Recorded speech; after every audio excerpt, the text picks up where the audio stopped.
Hello, in this video I'm gonna show you how to create home screen folders on Redmi A3 Pro.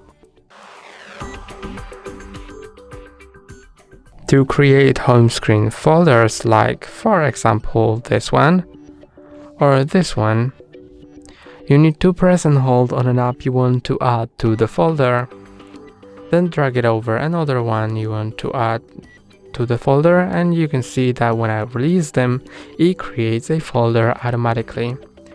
I can add more like that. And now this folder contains 4 apps. I can click on it and click on its name to rename it. And let's set it to Tools. And this is the folder. You can see that this folder has many apps, so you can scroll through them. And to remove an app from the folder, open the folder, then press and hold on an app and drag it out of the folder.